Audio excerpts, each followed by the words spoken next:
Ljudi, prije početka ovog videa, sponsor mogu bi biti ovog videa, a to je gamivo.com.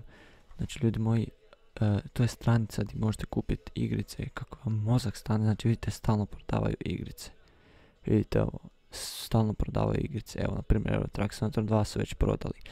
Tako da, znači imate od PlayStation sale-ova, od Xboxa, evo ga, Cyberpunk imate jebeno za 40 eura. Znači imate PlayStation Network Card, imate Windows 10 Professional i ostalo. Imate Among Us, imate Overwatch i tako dalje. Naprimjer, ukucate Euro Truck Simulator 2, ukucate i stisnete Vive Offers, pardon. I tu vam piše sad imate Smart Price za 16. Scrollate dolje, nađete čim jeftinije, stisnete Buy Now, idete Buy with Smart Price. I kad ste to riješili, piše vam discount code, tu napišete kod THEHULK i stisnete Apply.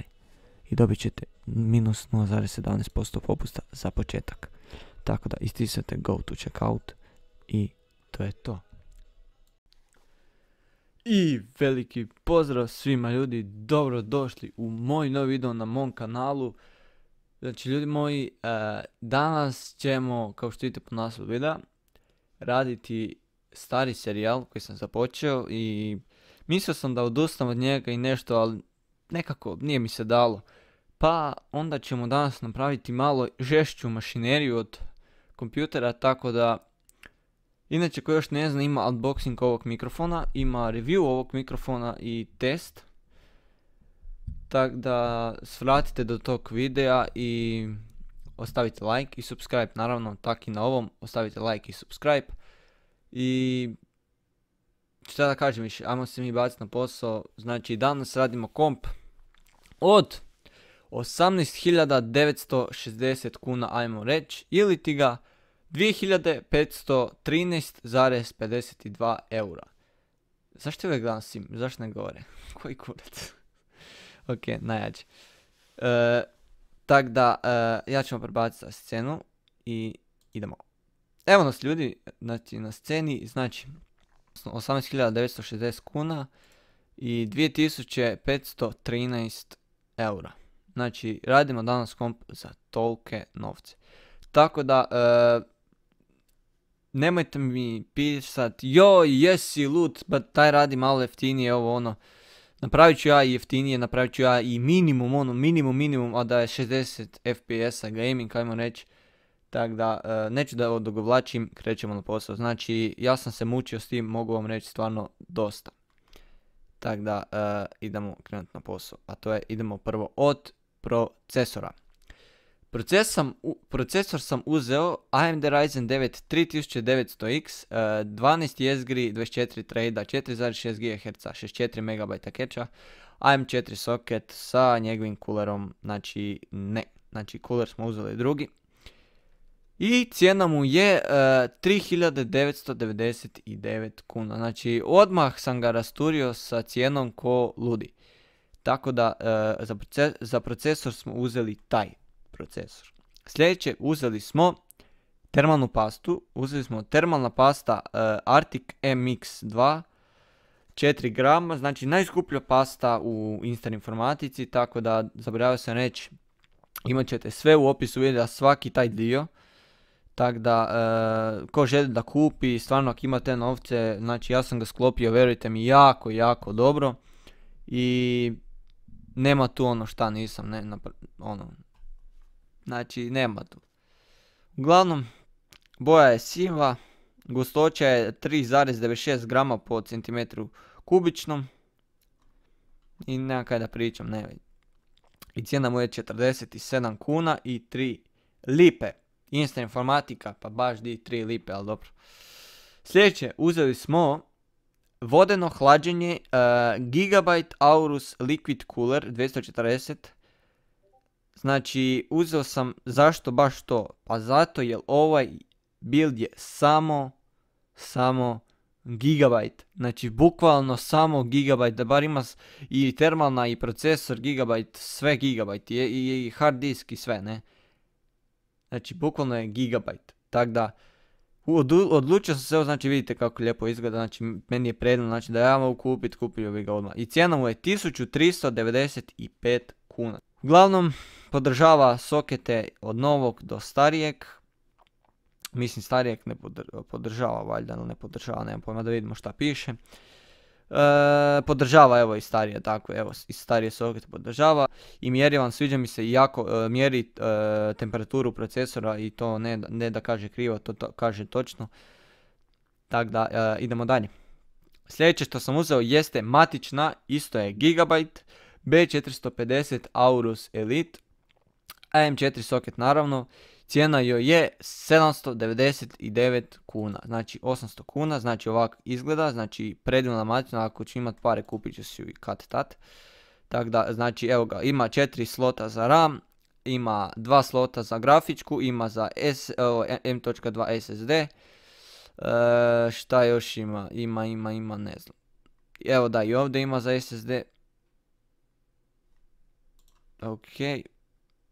Da idemo dalje. Podržava AMD Athlon i AMD Ryzen serije. DDR4 memorija. Podržava od 2133 MHz do 3200 MHz. Tu vam piše koliko vam sve podržava MHz. Podržava 64 GB maksimalno, to 4 slota sam rekao. Ovo ostalo je nebitno toliko. Platforma je ATX.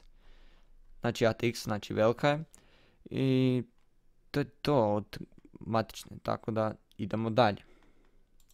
Sljedeće sam uzeo sam memorija, a to je Kingston DDR4 16 GB 2x8 3200 MHz Predator RGB i 837,53 kune.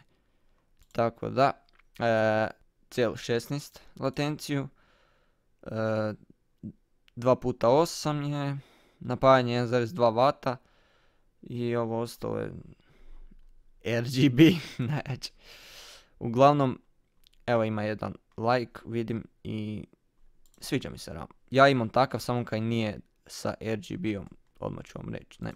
Uglavnom, zaboravio sam reći, naravno, ovo tu, kako sam vidio da baš na onu matičnu paše ovaj procesor, tako da sam otišao na njihovu stranicu i napisao sam, odnosno otišao sam na Gigabyte stranicu, napisao sam B450 Aorus Elite, idete pod support, evo kao što vidite, išli smo pod support, išli smo pod CPU support i tu smo naravno našli AMD Ryzen 9 3900, jel je 3900X, tako je, 3900X, kao što vidite, evo ga. Znači, podržava, tako da sljedeće bacimo se dalje. Uzeli smo grafičku karticu, nemojte me sad svi, joj, zašto si uzeo Radeon Novo? Uzeo sam Radeon, zašto? Zato jer jako puno grafička su rasprodali Instar Informatika, jako puno. Htio sam da uzmem RTX, ali jednostavno nema Gigabyte. Htio sam baš da bude Gigabyte. Nekako ja volim da je sve Gigabyte. Znači da vidimo, ima 3 DisplayPort kabla i jedan HDMI. Ovako izgleda, znači preljepa grafička, ja bi odmah kupio iskreno. Zove se AMD Radeon RX 5700 XT i cijena joj je 3990 kuna kao i 3 procesoru, znači procesor i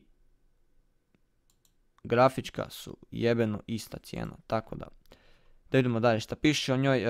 Clock, boost clock je 1905 MHz, znači gain clock je 1795 MHz, stream procesor 2560, 7 nanometarski, nešto 8 GB, GDDR6 je type.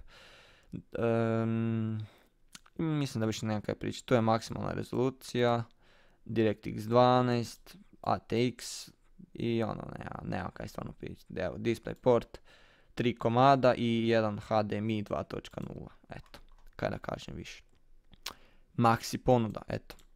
Tako da idemo dalje. Sljedeće sam uzeo M.2 SSD Gigabyte 1 TB i podržava ga ova matična. Tako da, kako sam to našao? Našao sam tako da sam otišao lijepo pod Ovdje išao sam pod support listu i tu vam piše memory support list i m.2 support list i tu to skinete i dobijete bukvalno ovo.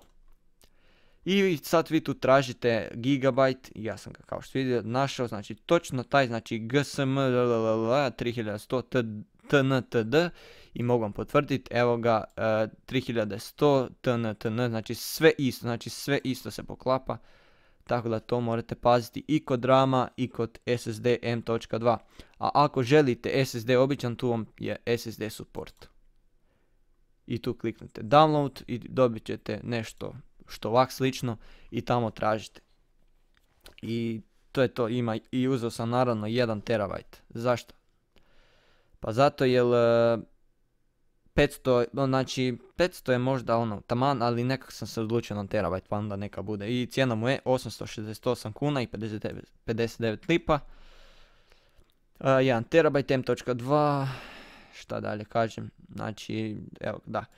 Znači speed, znači write i write, znači tu piše, evo našao sam da sad, uglavnom, dobar je, znači nema stvarno tu šta, idemo dalje.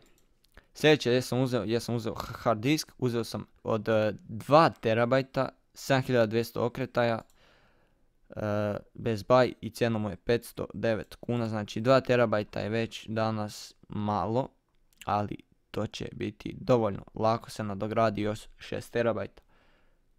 Tako da, ne znam kada kažem više, sve smo rekli o tomu, idemo dalje. Sljedeće uzeo sam napajanje Gigabyte P750 GM 750 W i vjerujte mi to je dosta, ako nećete overclockat, ako ćete overclockat mislim da će trebati više. Modularno je 80 plus gold, japanski kapacitet 120 mm je ovaj ventilator, unutra ovako izgleda, znači prejebeno. I ja sam mislio kupiti sebi za svoj Gigabyte, ali kupio sam Corsair, isto dobro.